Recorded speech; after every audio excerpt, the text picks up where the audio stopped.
It's been a long time since I've given a presentation to an active audience. I'm really pleased that that's happening here, so thank you very much. It means a lot. Okay, so the title of this presentation, Whither, Information Retrieval in the Era of Information Ubiquity. Okay,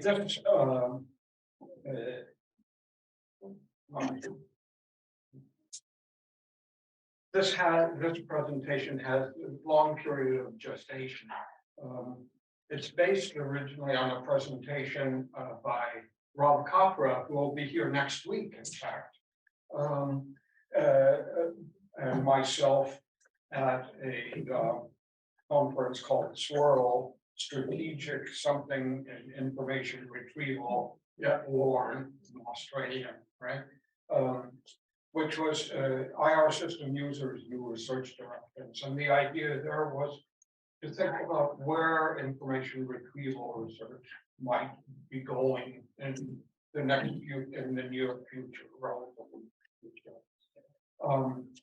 And it's there that we thought of the concept of how the ubiquitous information environment would affect what we think about as information retrieval. And this was, I ran with this and have developed it at a number of presentations. In 2018, I focused on evaluation of personalization within the ubiquitous information environment. At Fire and Kolkata in 2019, more on design and general evaluation of information retrieval systems. I spent a couple of months at Microsoft Research in Ryan White's group, where I was able to deliver this presentation and focus on something that I'm going to bring up later, radical specification. And last year at the Libraries in the Digital Age conference, and that was supposed to have been held in Zadar, I talked about what role libraries and librarians might play in an age of information ubiquity. Today, I'm going to Jacek suggested that it would be good for me to talk about potential research directions in the field of information retrieval, which I hope which I think will follow from the things that I talk about as I go on. I want to make sure that it's clear to you that I'm talking about the field that is known as information retrieval, rather than just information retrieval systems, and that I understand information retrieval as the field which is concerned with supporting people in their interactions with information in order to accomplish their goals, their tasks. Okay, what do we mean by, what is this concept information ubiquity? Well, it's clear, I'm sure, to everybody in this audience that we are engaged in a period of rapid instantiation of new information and communication technologies, which have strong effects on people's behaviors vis-a-vis information, which provide a variety of affordances for interaction with information, which even lead to things that I think are actually new types of information, things that we haven't actually understood as information before. We're going beyond traditional information resources. And what we can see is that one's environment becomes the locus of information interaction, not some specific place. And may even be the source of information in ways that we haven't thought about before. So that's what I see as a consequence of some consequences of information ubiquity. And I've talked, what do we mean by it? Okay, so in this evolving information milieu, let's see.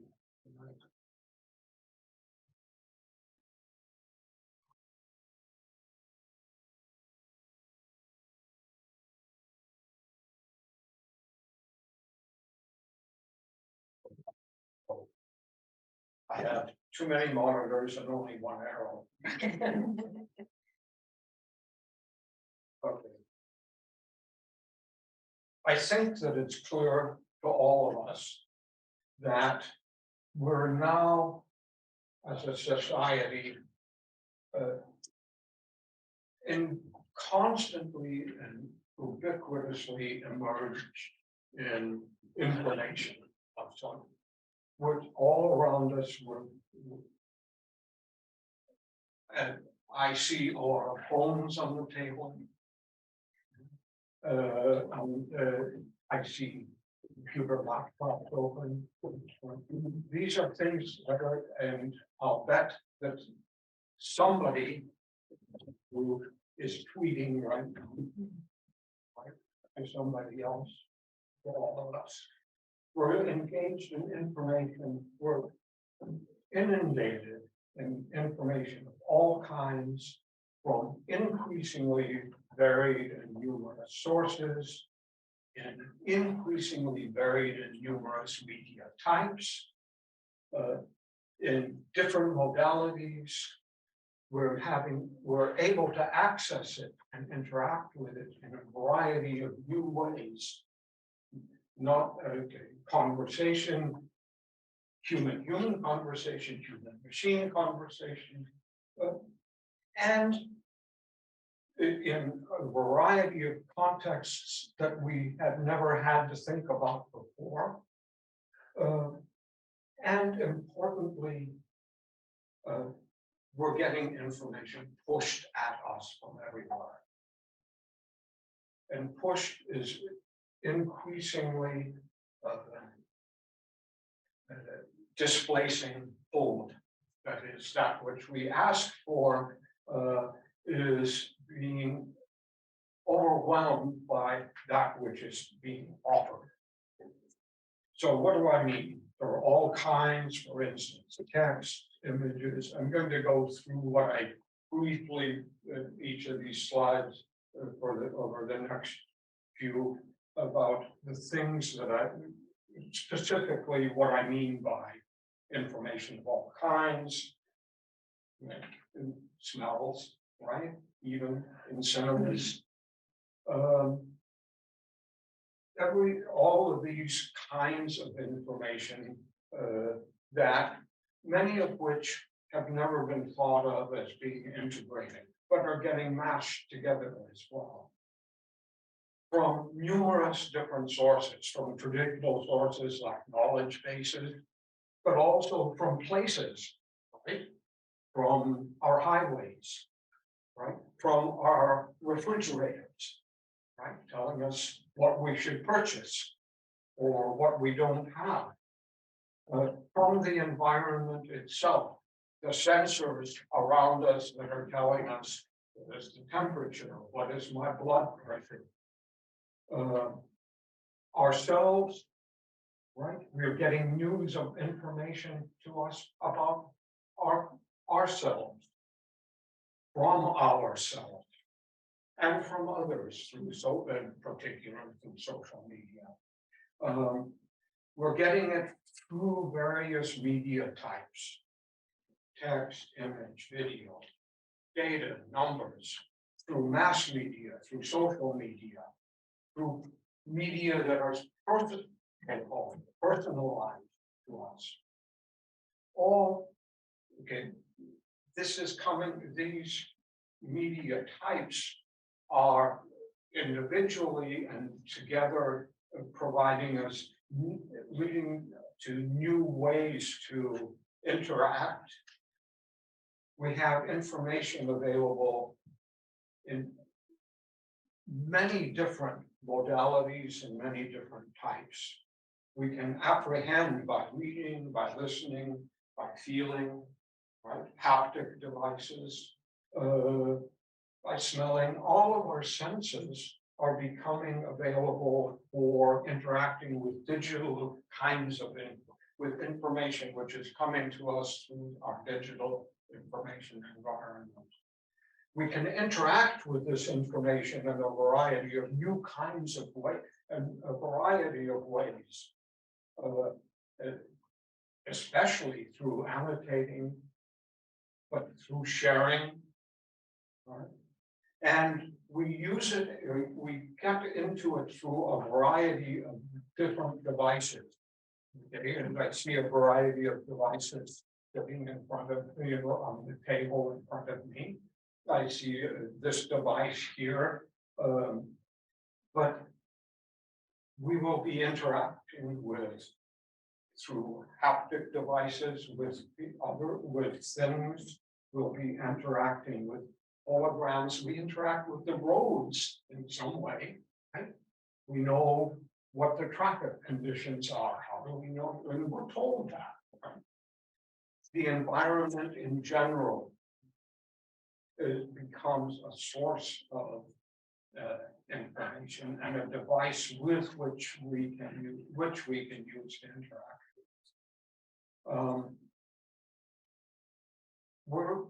Because once again, this is because we are in this ubiquitous information milieu. That means we engage in, we are in a position to engage with information in physical contexts, in a variety of physical contexts, in a variety of social contexts, right?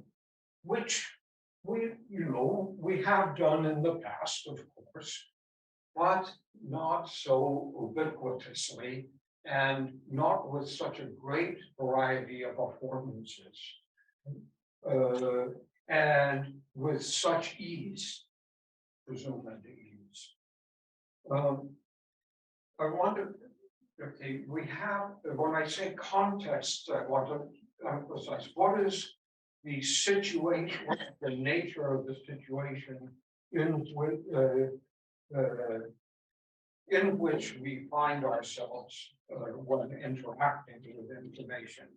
And we can think about these contexts as cognitive, right, in terms of a state of certainty or uncertainty, in a goal state or a non-goal state, in different kinds of purposes for all of the fact of information ubiquity means that all of these contexts are coming into play.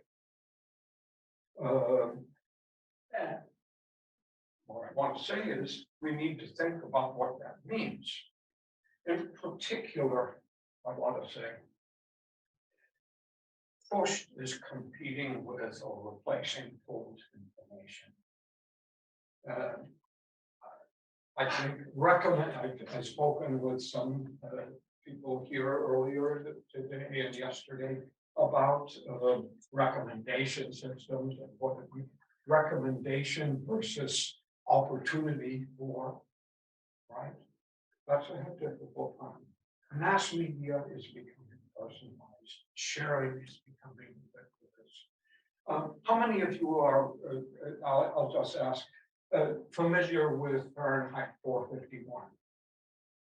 Okay. It's not just about burning books. It's about why are books being burned. Okay. And in this book, Bradbury imagined a society where mass information erased almost all ability for independent thought. The government control. Books are burned because they've been replaced by control, by information pushed on people through seashells that they wear, like probably some of us are wearing right now, through screens all around them, right? It's a method of control. We're getting bombarded by information from all places, told things that we want to do. Google and Bing provide us with canned answers, right? These little cards that prevent us from going beyond. All of this is, I want to say, dangerous and has implications for us in the field of IR. Okay, so information ubiquity. The way I've talked about it may sound kind of negative. Clearly, it's not all negative, right? It can be a good thing to know more about the environment, to be able to access and interact with information in new ways can be useful and interesting. It can help us more and more aspects of our daily lives. And in real time, as opposed to retrospectively. Nevertheless, it has indeed some negative implications. Distraction, irrelevance, intrusion, loss of privacy, affecting our decision making, making decisions for us. Recommender systems make decisions for us, for instance.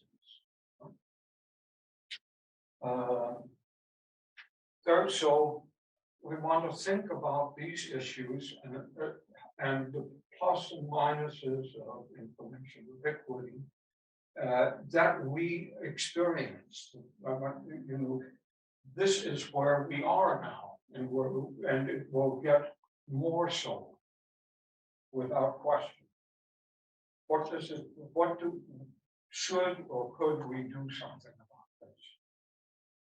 Okay, let me take a step back and just say, what is the goal? Remind you once again, right? That what I'm talking about here is that what I should replace tasks. Okay. That's a word that after conversations with people here in the last couple of days, in the last 2 days, I would replace that with goals. Okay, because we're not just talking about tasks, we're talking about people's situations in everyday life. So the goal for information retrieval is to help people in achieving these goals and responding to their situations appropriately. By providing means, and information retrieval in particular is concerned with helping people by providing the circumstances for or means for effective, efficient, and maybe even pleasurable interactions with information, which will be useful for accomplishing their goals. Okay. So that's the context in which I think about our discipline and how I think we will underlie what I think about how we should deal with the information ubiquity. Okay, some more consequences. Now, what we do know is that the more information and more affordance becomes available to people, the more their uses or their demands increase, and the more their behaviors change. We get more, Jack Carroll spoke about this as the paradox of the active user. That is, users of information systems expect more. As they're given more, they expect more. It's like traffic on a highway. You expand the lanes, the traffic expands until you need more lanes. Right? Okay. So people are going to become less tolerant. I hope that they will become less tolerant of having inappropriate information or data pushed on them in inappropriate ways and modalities. This is okay. They will become less tolerant of having to leave what they're doing in order to engage with an information system to help them do what they have to do. And I think that as people become accustomed to information immersion, they're becoming less likely to engage with systems which are not embedded in their specific contexts. That is, like doing something and then going to Google or Belkin or Yandex and then coming back.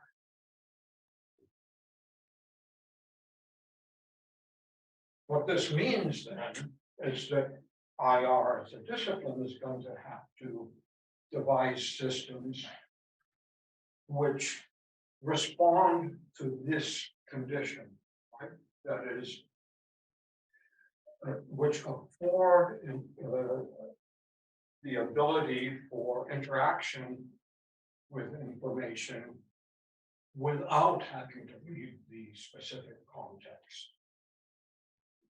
What this means for IR, I think, is we talk about IR people who use IR systems. As soon as we say user, we're assigning a very specific constraint and frame to the situation. I'm going to say, that's why I say the concept of the information systems that people use is framing it this way is unuseful.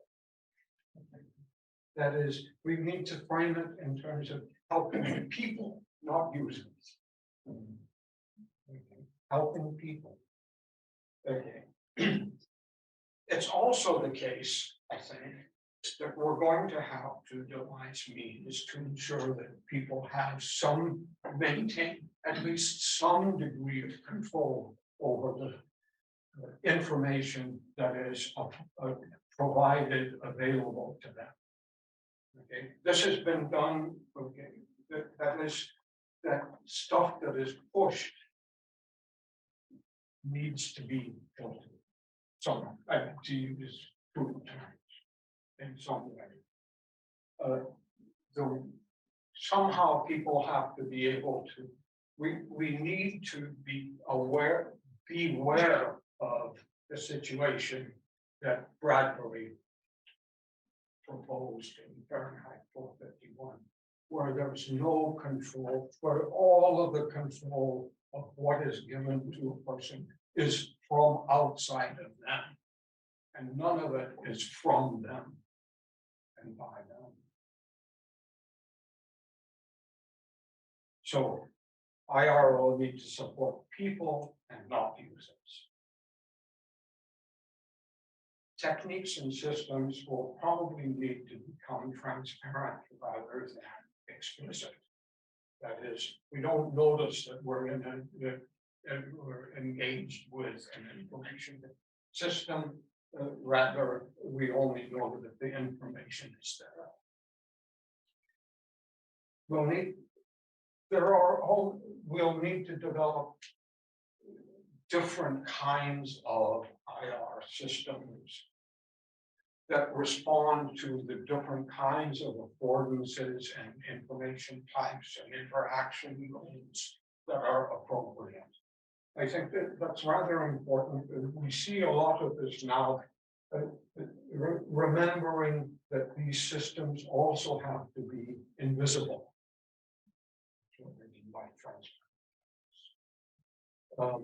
And I'm going to say that what this means is that information retrieval will have to become what I have called radically personalized. Okay, that's what I'm going to talk about next. But to radical personalization, as I'm going to describe it, also raises very difficult and important ethical issues. And I want to probably conclude the presentation with some discussion of those.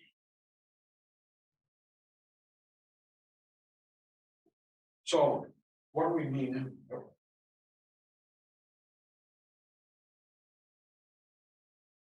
by radical personalization? Okay, I'm going to talk about this in terms of what do we mean by the person. It suggests is that this perhaps non-exclusive list of aspects or facets of the person are things that we need to think about, that we'll need to study, to understand, and to respond to. Okay, and I'm going to go through each of these. And as I go through them, I want you to, I will either mention or want you to think about what does each of these, what does understanding and responding to each of these aspects of a person mean for a research program, a research agenda, or PhD types of dissertation topics. So what we know, and these are, I guess, 4 instances. How will the Internet of Things affect and influence people's everyday goals and tasks? Okay, with one of you, of course, here in the physical audience today, I discussed the issue. We discussed the issue of how information technologies change people's information behaviors. At some level, probably they do. At some, I would say they don't. Okay, there is, I think, some constants remain, but obviously some things change. How does the Internet of Things, as an example, change the goals and tasks that people have in their everyday lives? What kinds of systems do we need, or that would be able to manage ubiquitous data? Right? That is coming from around us. Okay. Do I need to know about my refrigerator all the time? Do I need to know about the instance, or the status of traffic in between New Brunswick and New York, or all the time, or sometime, or ever?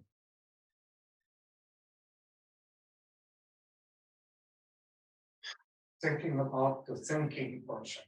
What are the cognitive, and significant research on this question is going on right here at UT Austin, that you mentioned. So, what are the cognitive conditions which lead to a company? What are interactions with information, knowledge, or uncertainty? What are the nature of the cognitive biases that people bring? How do we understand them? Other than neurophysiological conditions, we can think, what is it about that aspect of the person that we need to know about these aspects of the person? What emotional and affective states lead to accompany and affect information? Why? Okay. Some research is clearly going on about this, affective computing. Less so in the field of information retrieval and the related field of information behavior.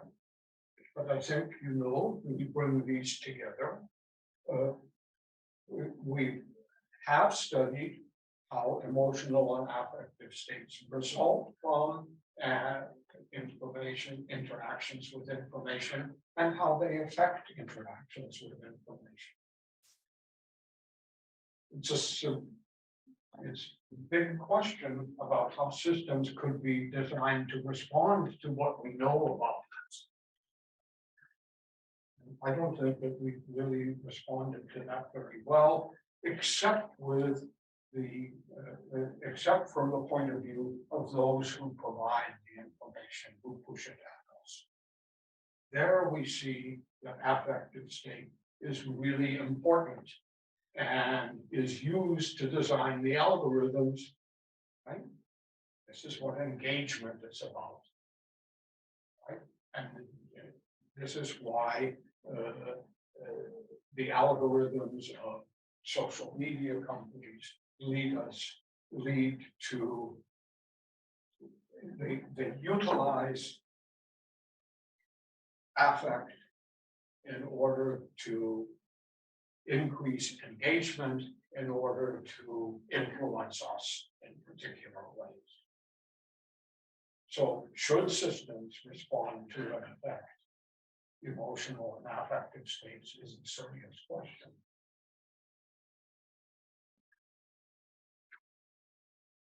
We don't know too much about how the social systems that the members of lead to an accompanying effect interactions with information, despite a great history of the study of people in information in social contexts.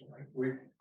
That's been studied since at least the 1970s, and thinking about how information is transferred and used in labs and science in social communities. Somehow we are now leading to social communities well beyond that. How does that kind of engagement affect interactions with information?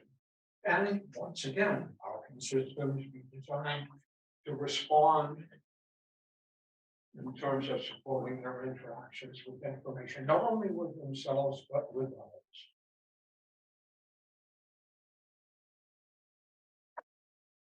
What very importantly, and a good deal of research is going on in information retrieval about the relationship of task type to interaction with information. This is limited by thinking about tasks rather than proposed situations. Okay. But we still do not really have a good grasp of characterization of types of goals, types of tasks that can help us to design systems that respond in different ways to different types. We do know that you should do that. We don't know very well how to design systems to respond to we don't know what's the typology, what's the characterization, and B, we don't know how to, once we get that, we don't really know very well how to respond to the multiplicity. And in particular, and this has been thought of as, I think ever since IR started as a discipline, how do we incorporate the information retrieval systems seamlessly into the goal and task environment, so that people don't leave the environment? There have been sporadic attempts to do this, but they're sporadic and largely unsuccessful.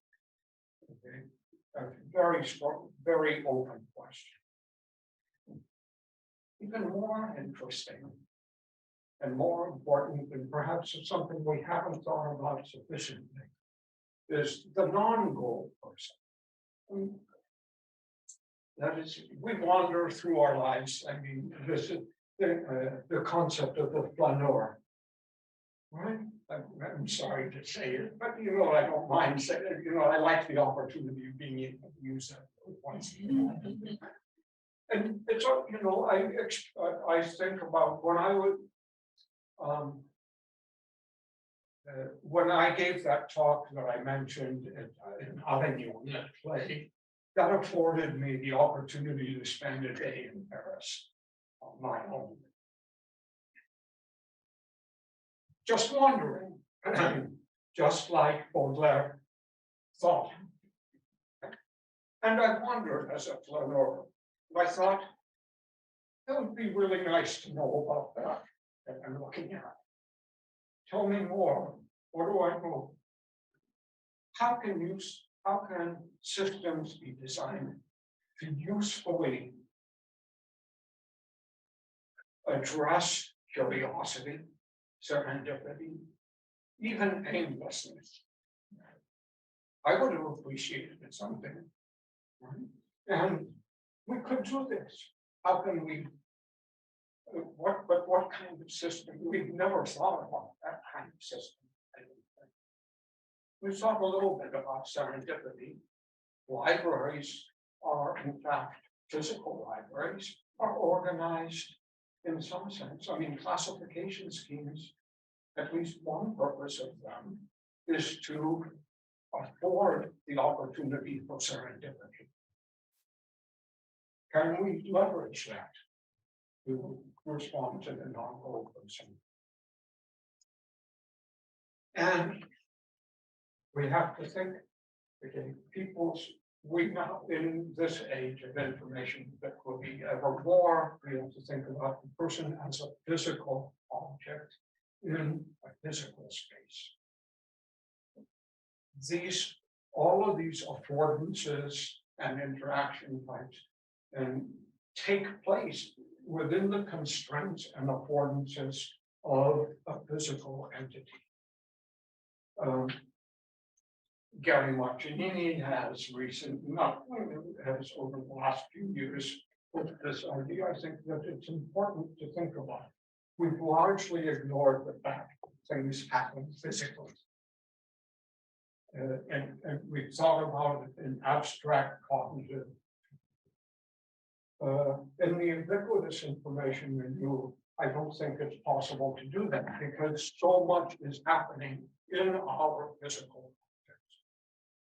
So how do we learn we need to learn how to incorporate the physical corpus in the techniques and systems that we devise. So radical personalization of information retrieval means precisely taking account of these characteristics of the person, designing tools and circumstances which take account of and respond to these, and which make interaction with information the given, the thrown, and not the problematic. Right now, right now, information retrieval considers interaction with information to happen in the problematic entity, right? The problematic situation, in the special. Rather, we want it to be in the usual, in the ordinary. We want, okay, the goal of radical personalization is to make interaction with information effective, maybe even pleasurable, maybe efficient, as and when appropriate, without requiring resource to some external device. Okay. Once again, this means not thinking of a user, but thinking of a person in a situation, rather than a user interacting with a system. And I would say that's really a long time goal. We've thought about this for a long time. We should be thinking incorporating IR information, interact and support for interaction with information within the current task control environment. We really need to take that seriously. Okay, let me give you an example of something that I started on and kind of am still continuing. Okay, how do we go about radical addressing one of these issues, some of these issues, and incorporating radical personalization? Okay, so the general goal is that which I've just stated. And the general approach that I would say is, what about a personal assistant residing on one's own devices, with which one interacts with input, through which one interacts with information, which knows enough about the various aspects of the person to be able to identify at any one particular time in a person's general daily life, what would be the right information for the person at this time in the so a personal, okay, and there's a reason for thinking about this as a personal device, as a device on one, as software on one's personal devices, right? Where a person can have some measure of control. The point being that that which is pushed is filtered or interpreted in a way by that personal device to be afforded to the person, to offer or afford to the person that which will be useful for that person at that time. How can we find out what's enough in some particular context? Well, a potential research design is, for instance, and it's one that I have to say, when I was at Microsoft Research, I collaborated with a group there and with a group at RMIT in Melbourne on some research on using data that had been collected in somewhat the way that I described. Okay, so a possible approach to initial design of a personal information assistant might be to find a sample population. I'm not going to say what, right? Log the daily behaviors of that person, of that sample population by digital devices, by putting logging software on all of their digital devices. And believe it or not, there were some people who agreed to do this. Right? In this, and maybe, there are ways to do this in an ethically responsible way.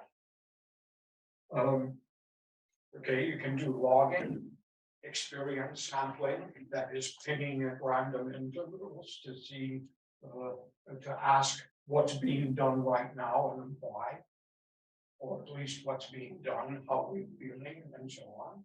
Plenty of experience in experience sampling around that we could make use of. Then we could have a daily task annotation instrument where the person is presented with what's been logged and is asked to say something about it. And then interviews initially about their ordinary behaviors, periodically about what's been noted, and at the end about what's been done. And then we could think about analyzing that data, to determine whether for any given individual, there are regular relationships between what we know about that person's context. Suppose they've been logged on their phones. That tells us where they've been and lots of other things about their physical and social contexts. And perhaps their cognitive contexts and their interaction contexts. And then we can see, are there regularities?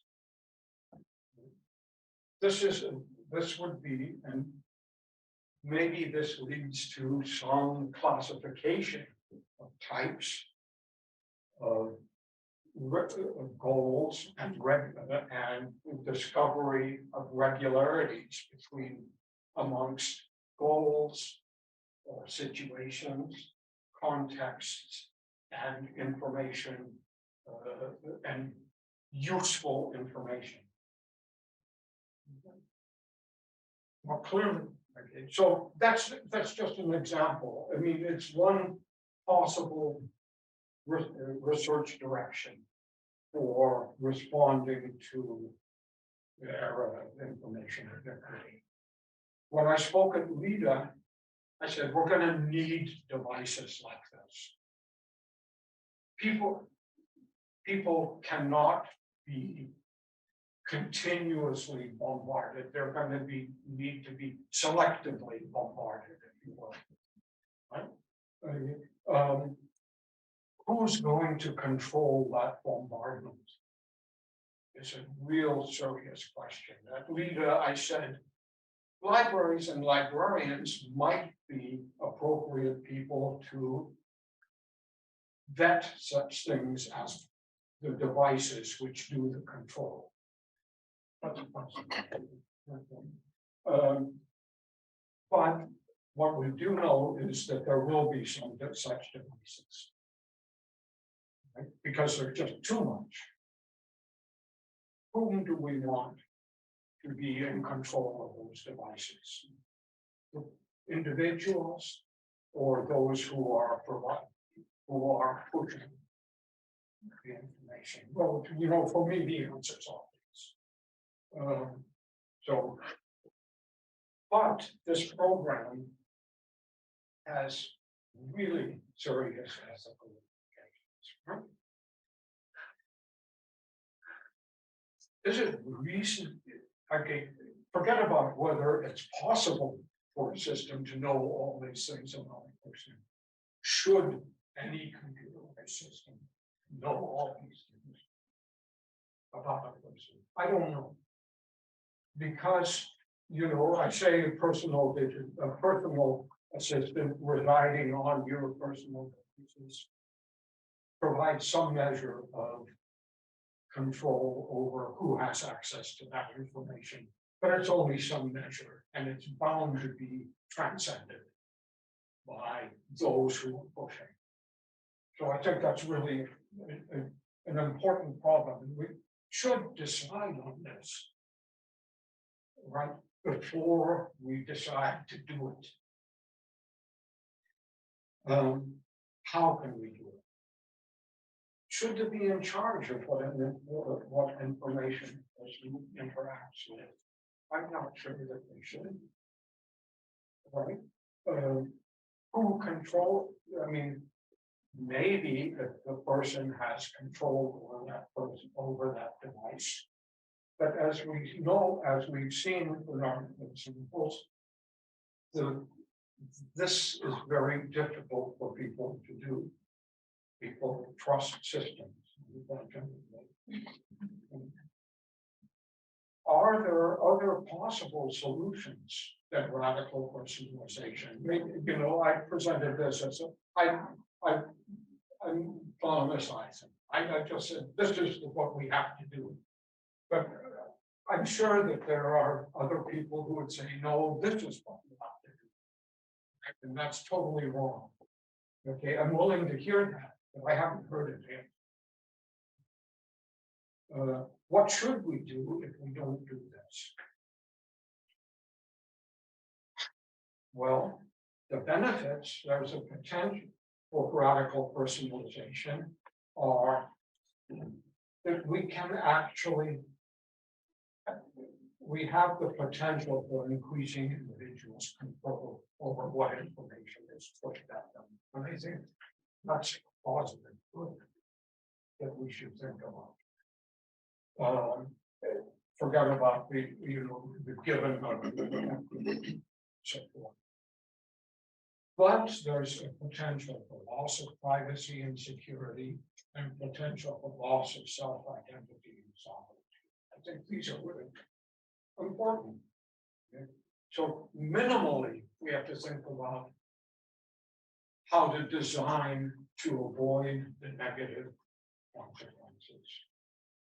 And perhaps we have to say we have to give up. But if we give up, then then we face severe risks, right? That is, we then we face the potential for ceding control over access to outside actors. And that's a very severe danger. And we have the if we don't, we may realize the society of Fahrenheit 451, which I think we don't want to do. And in particular, that society was really acquiescent. Right? And given up, except for that one person, that one environment. I don't think there are any, I don't, I think there are only risks, basically. So, if the benefits outweigh the risks, then we ask, can radically personalized systems be controlled by the person?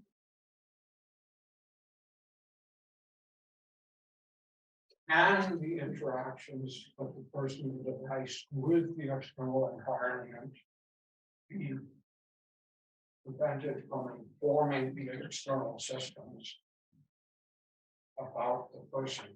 That's the leaking, that's where leaking at the interface happens, I think, in one, okay. And where will this requisite knowledge reside? Is it keeping it local? Is keeping it local going to work? And to what extent can researchers control the use of this research? In 1976, Steve Robertson and I wrote a paper which was delivered at the ACES conference that year in San Francisco on ethical implications of research and information science. The specific problems that we rose then somewhat different from what I mentioned today. But the main point is we need to consider the consequences of research before it's too late to have any hope of ameliorating its potentially deleterious results. And I think we really need, okay, so I presented an argument which I think is in favor of responding to the age of information ubiquity by doing radical personalization. I'm hoping that, I don't think that we can have complete control of our research, of the results of research, but we can have some. And we need to think about how to do that before, at least while, if not before, we actually do it. So, in conclusion, the ideas and issues that I think have been right, as I told you, been a while, right? I've been thinking about this. And maybe some of the things aren't so right. because as I also said, we're doing some of the kinds of research that I've suggested is being done, just not in quite extreme purpose. Clearly, I've provided far more questions and answers. I haven't provided any answers, which may be a suggestion. But I do hope that that will spur others to address these problems, the social, especially to think about the social and ethical issues as well as the technical. So thank you for your attention, and it's been a real honor to hear.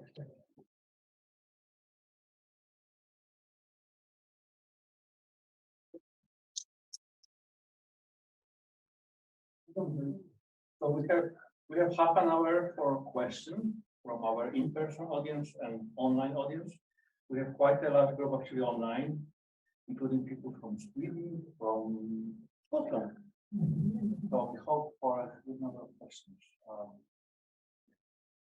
Okay, I have to tell you, okay, those of you here in the audience, another hard of hearing, so I'll probably wander around to listen to questions. Dr. Belkin, first I want to thank you that I can finally say users are dead. And thank you. I argue that in some ways, this is an underestimation of the importance of the social context. And that in some ways we're living in radical personalization where people have built their self-filters. And it allows for rabbit holes and allows for individuals to create their own truths. And I'm wondering, you know, being in the library realm, which is where I study, a lot of it isn't a matter of making sure people have exactly what they want, so much as exactly what they need. And that includes social context, social agreements, that includes cultural cues, that it's a much more sophisticated interplay than simply filtering to the individual. Or the state owns your information source, right? It's those can't be the two choices. Okay. Let me say yes. Okay, and then let me say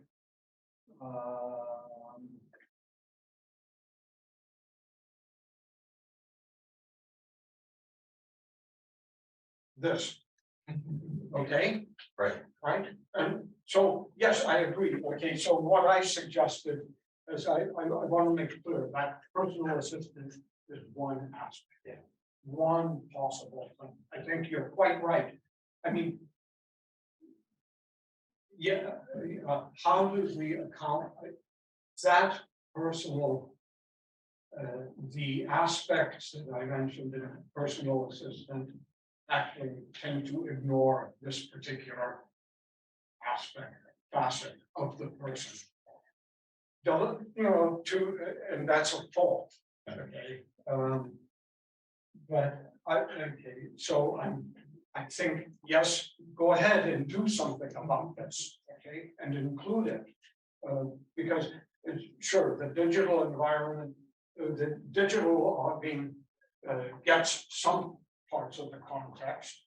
In fact, maybe it gets some parts of the social context at that time as well. Okay.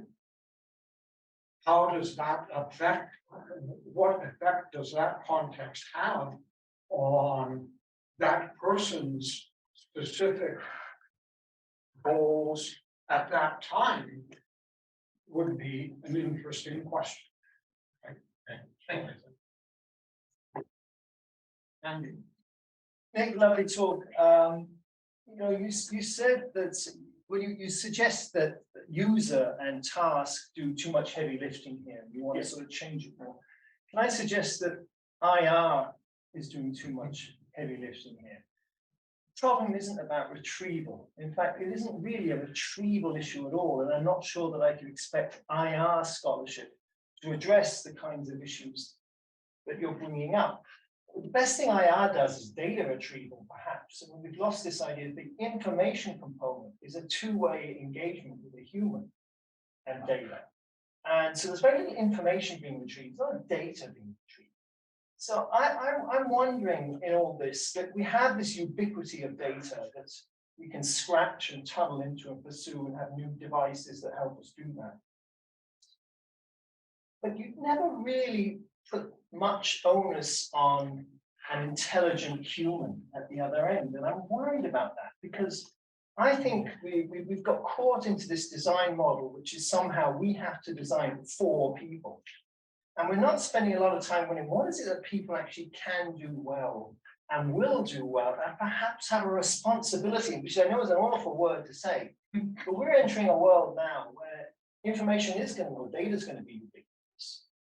We spent centuries developing illiteracy in people. You know, we spent a lot of time, money, resources making people learn to read, to be a participant. But we somehow throwing that out the window and saying everyone's a passive user. We've got to design around them properly. I'm not sure. I think we've lost something there.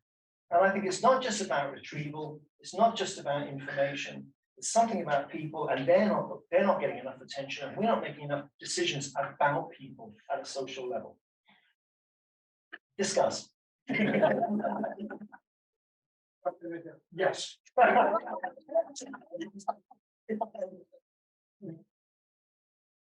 How much? Yeah, people have, again, Fahrenheit 451 is a really interesting point. Because basically there are people have given up their responsibility. Yeah. That's Bradbury's point. How do we avoid that situation? Okay, I agree with you that providing systems that take away responsibility, like recommender systems, right, have the potential to reduce responsibility, Interestingly enough, Jamie Tevens, Sudumay, and others have suggested, and Kathy Smith have suggested such things as slow search, right? Which designing systems to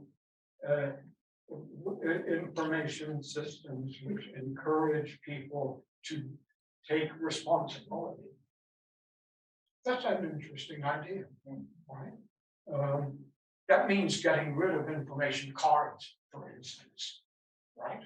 Which I think is really pernicious. So yeah, I like that. I mean, if we take this goal, there's by no means here we're thinking what is input.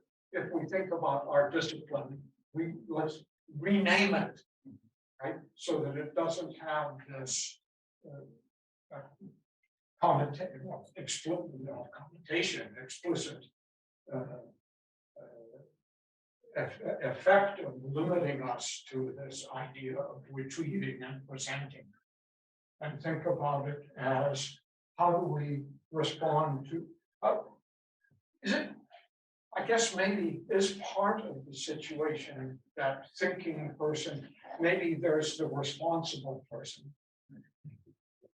right? What is the, and I have to admit that I ignored that, okay? That goes into the next iteration. Thank you very much. I think it's really important that we think about the role of the person himself. At this point, what I've only talked about is the role of the person as maintaining some measure of control over what they interact with. Right? Maybe that's not enough. No, there's more agency here. Yeah, It's more very much not considered. Well, the questions will be from Nitin, then from online audience, our colleague Philip Doty, and then I guess Elliot. Okay, so Nitin. Great. Thank you so much, Dr. Belkin. So my question is from the perspective of the moral dimension of should we go for radical personalization? Given that since I study disinformation, the overarching concern is that this will lead to disintegration and detriment to democracy and things like that. I just want to hear you say something on what impact might this personalization have on these larger artificial realities like nations, religions, which are kind of built on more broadcast information or commonly accessible information versus a world where everybody kind of has their own island.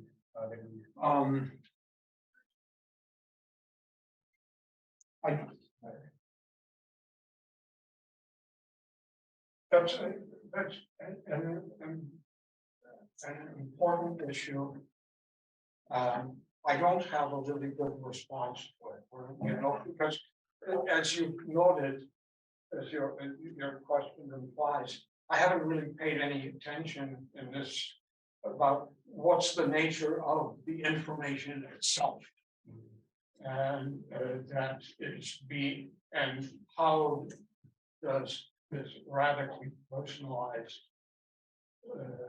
assistant deal with that? And honestly, I don't know,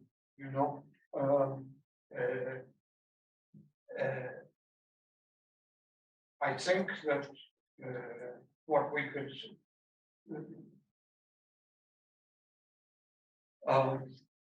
I guess that's, and I would say that's an issue that goes beyond what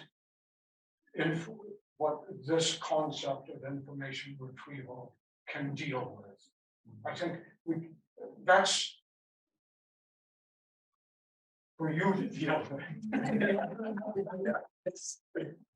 Need to a lot of fun, because what can I do? Somewhere somebody needs to take care of this, right?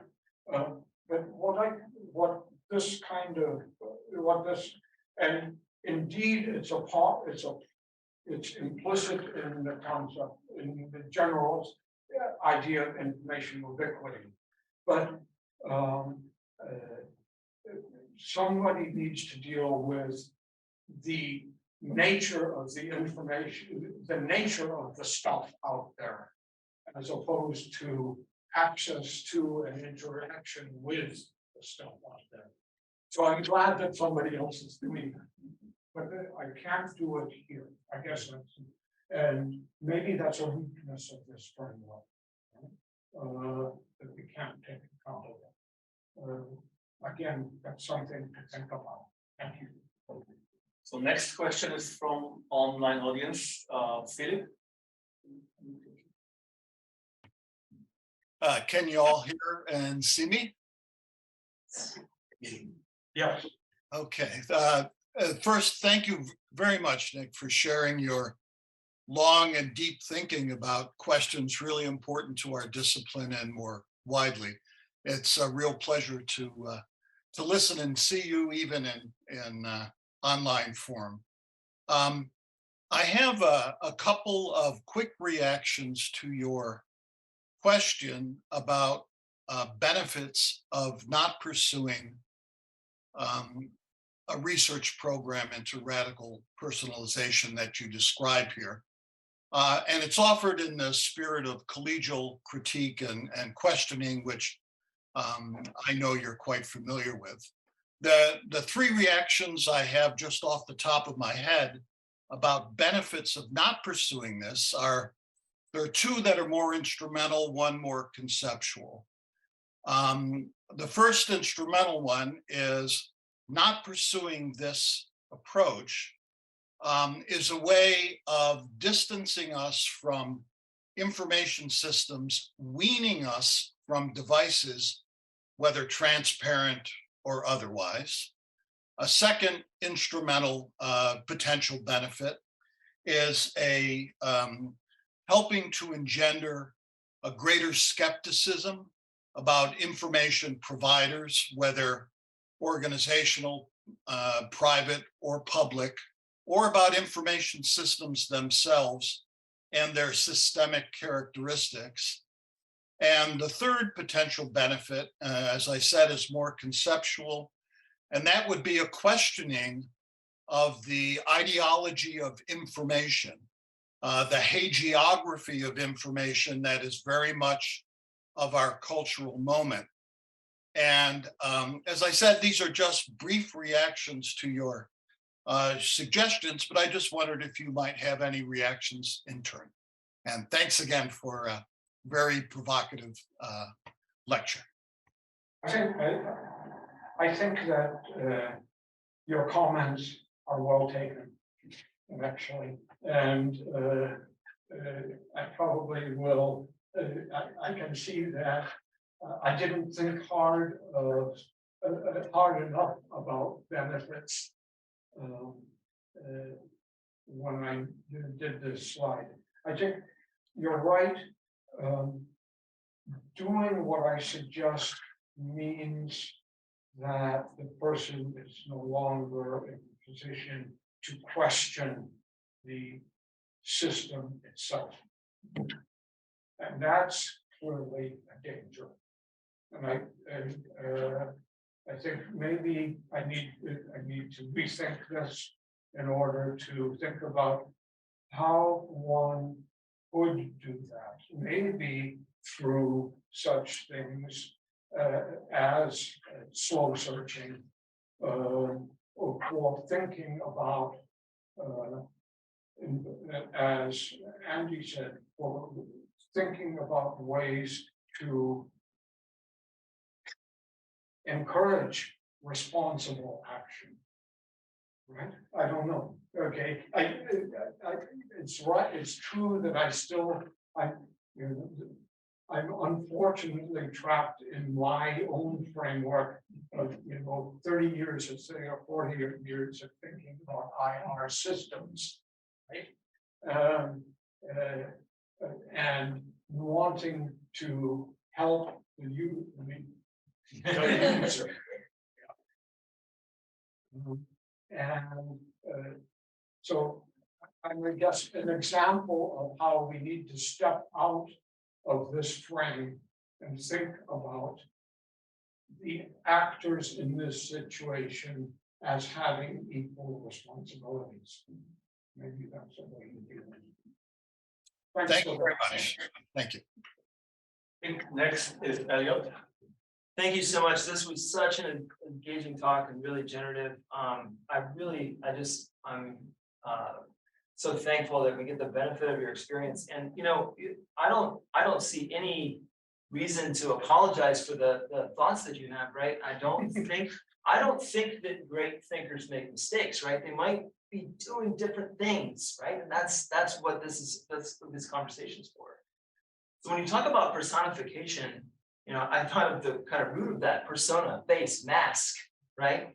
An example from my life is, I'm up for a third-year review, working hard, junior faculty, right? I've been working some weekends. So this Sunday, I was at the playground with my kids, not working on Sunday morning, and Google pops up with how many minutes it would take me to get to work. Right? Like that's radically personified for me, right? And it may be a reasonable assumption given the past few months that I would need to know that information, but I didn't want to know it, right? Kind of interrupted that space. So I'll give a shout out to Elizabeth Lay. Actually, some of these ideas are a conversation that we're having in our work together. But she's really got me thinking about space and place, right? Space is an emptiness. It's this universal thing you can never get out of. And so many of these systems constitute a space. That's a business model, right? For Facebook or now Meta, right? Literally, when I build a virtual space that you can't get out of, as opposed to place, which is very situated. You can go to, you could leave a place. There's this also insidious thing of like trying to recapitulate all of the places of the world in the virtual world so that you can own that stuff too, but we won't kind of go there. So that led me to think about your kind of question about ubiquity is, how do we have ubiquitous information that's not universal? And I see radical personalization as a viable solution to that, especially given your proviso of all the different facets of what being a person means. But I want to note that those facets, the ones that have business value or political utility, are overdeveloped. And so when we talk about things like creativity or serendipity or calmness or contemplation, those are the things that our discipline, I see as the kind of stewards of in a certain sense, right? Because no one's going to build a contemplation company.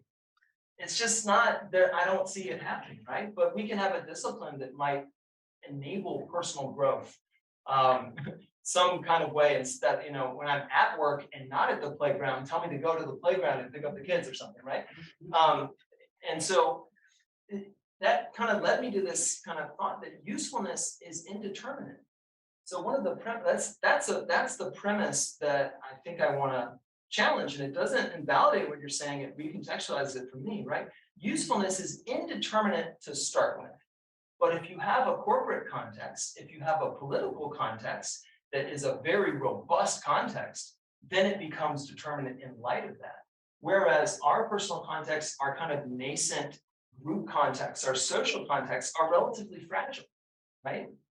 We can kind of say, you did or you didn't. And, when we have a multiple choice test, I can say C was the right answer, right? I make this robust context and no one can argue with me. But as someone who I think wanders, I'm not sure that the goal, no goal person is quite describes what I'm talking about here, right? There's something orthogonal to that, that, it strikes me that like a school of information is a potential answer to information ubiquity, since being physically here in the building, right? There are books that my colleagues who've retired kind of leave and say, who wants these, right? I've gathered those things together. The kind of gathering of things without a purpose enables this kind of, right? You don't have to know ahead of time what the purpose might be. And that leads us back to curation. Whoa, that's a core tenet of our field. We know about curation. So if we can gather things, make places, situatedness, ubiquitous, yes, but situated and local, then, I think maybe this is what Andrew was talking about. That provides this affordance of, I can come to that place that is gathered in a certain way, and I can leave and go to a different place.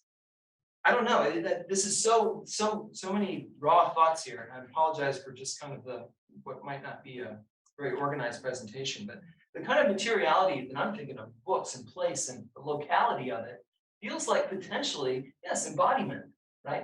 And situatedness, localness, feels like one of the best defenses against the kind of risks that you're talking about, and something our field knows a lot about, hundreds of years of experience with that. Thank you for your comments. I mean, I think they're really important. As I say, I think that it's in part, one might think of the embodied person as a way of, as a name for thinking about this, at least to some extent. But I think, what you said about indeterminacy of usefulness, okay, that has to do with who's controlling, really, right? If it's the end, if it's that, so the business usefulness from the point of view of Facebook is very clear, right?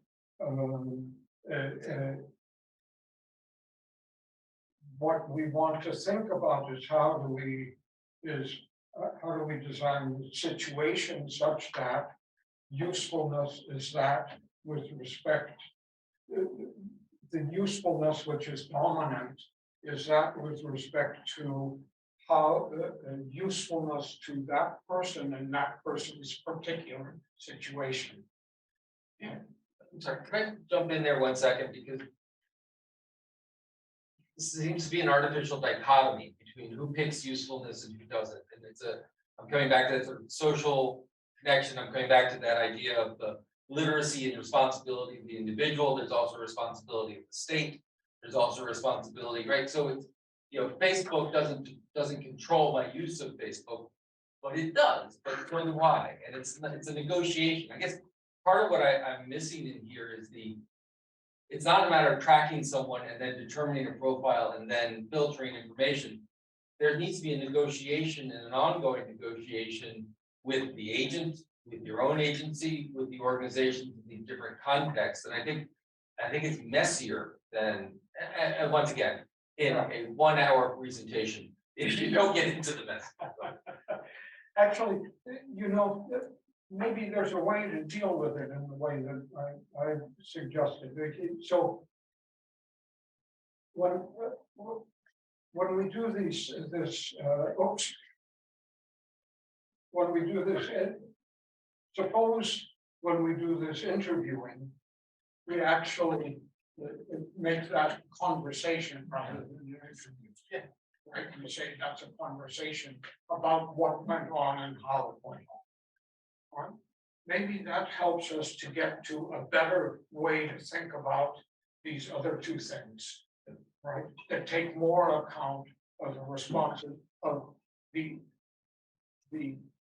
person as an actor rather than as a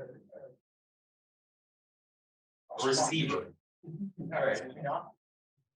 Yeah, thank you. No, thank you. So I think we will look next. We have time for about one quick question, but conversation can continue in the reception area. Yes, I think, so I read this talk, I think, I think we're in this weird state where, this research will be done whether or not we do it. Private corporations like Google, Facebook, they will perform this research and, we'll either be in the state of kind of reacting to the fact that they've done it, or we will also have participated in it. But what I wanted to get at was, I think there's a danger in tying radical personalization necessarily to invisible systems, just because of the danger of when people are interacting with systems that are invisibly making decisions for them. Like it can be surprising that decisions have been made at all. People are surprised when they see that their friends see different Google search results or that their Facebook feeds look radically different. People that subscribe to a bunch of vaccine denial Facebook groups, they're surprised that so many people find it ridiculous that there's vaccine denialism.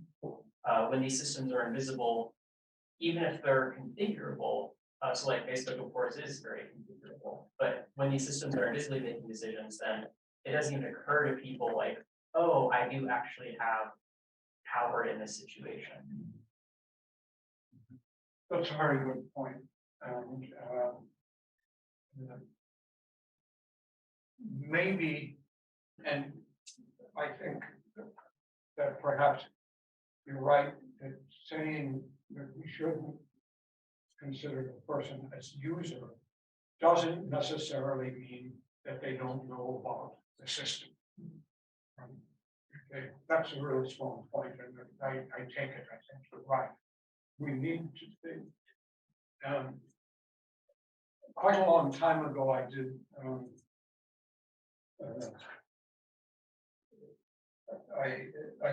I studied conversations between information intermediaries and the people who needed the information, and considering the issue of explanation. What we found was that effective explanation was prospective rather than retrospective, right? That the person knew what was going to happen, knew why what was happening, knew what was happening and why. And I think that maybe I need to rethink that explicit connection between not user but person and system visibility or invisibility. That's fine. But I don't want system visibility to mean I have to believe what I want to do in order to engage that information. That's, I think, crucial. Yeah, thank you.